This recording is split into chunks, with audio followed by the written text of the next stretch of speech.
അജിത് പവാറിന്റെ മരണം NCP ലയനം നടക്കാനിരിക്കെ ലയന പ്രഖ്യാപനം ഫെബ്രുവരി 8-ന് നടത്താനായിരുന്നു ആലോചന. ഇതിനുള്ള സുപ്രധാന യോഗം ശരത് പവാറിന്റെ വീട്ടിൽ നടന്നിരുന്നു എന്ന് നേതാക്കൾ. അനൂപ് ദാസ് ഉണ്ട് വിവരങ്ങളുമായി നമുക്കൊപ്പം. Anoop Das, good morning. ഈ ലയനവുമായി ബന്ധപ്പെട്ട ചർച്ചകൾ നടക്കാനിരിക്കുകയായിരുന്നല്ലോ ഈ സംഭവം ഉണ്ടായത്. അപ്പോൾ ഇനി ഇതിന്റെ സാധ്യത എത്രത്തോളമാണ്? വിശദാംശങ്ങൾ എന്തൊക്കെ അനൂപ്?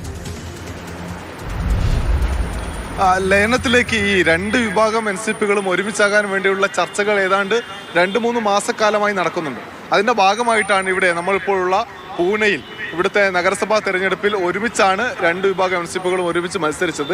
പക്ഷെ അവർക്ക് കാര്യമായ നേട്ടമൊന്നും ഉണ്ടാക്കാൻ കഴിഞ്ഞില്ല. എന്നാലും ഒരുമിച്ച് നിന്നാൽ കുറച്ചുകൂടി വലിയ ശക്തിയാവാമെന്ന് അവർ ഇരുവരും തിരിച്ചറിഞ്ഞിരുന്നു. കാരണം 10 MLA-മാരാണ് ശരത് പവാർ പക്ഷത്തിനുള്ളത്, 41 MLA-മാരുണ്ടായിരുന്നു അജിത് പവാർ പക്ഷത്തിന്.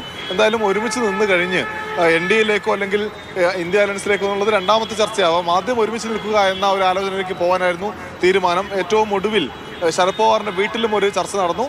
അതിന്റെ അടിസ്ഥാനത്തിൽ ഫെബ്രുവരി 8-ാം തീയതി പ്രഖ്യാപനം നടത്താമെന്ന ആലോചനയിലേക്കും എത്തിയതാണ്. ആ ഘട്ടത്തിലാണ് ഈ മരണം സംഭവിച്ചത്. എന്തായാലും ഇനിയുള്ള സാധ്യത എന്ത് എന്നുള്ളതാണ്. അതിനിപ്പോൾ ഏറ്റവും പ്രധാനമായും BJP മുന്നോട്ട് വെക്കുന്ന ഒരു ഫോർമുല, പാർട്ടിയുടെ ചുമതല അത് പ്രഫുൽ പട്ടേൽ ഏറ്റെടുക്കുക, അധ്യക്ഷ പദവി, ഉപമുഖ്യമന്ത്രി പദവി സുനേന്ദ്ര പവാറിന്, അതായത് അജിത് പവാറിന്റെ ഭാര്യയ്ക്ക് നൽകുക എന്നുള്ളതാണ്. അതിനപ്പുറത്തേക്ക് പാർട്ടി ശരത് പവാറിന്റെ കയ്യിലേക്ക് പോകുന്നതിൽ BJPക്ക് എതിർപ്പുണ്ട്. അതിനനുസരിച്ച് ചില ചർച്ചകൾ ഇപ്പോൾ ഇവിടെ നടക്കുകയാണ്.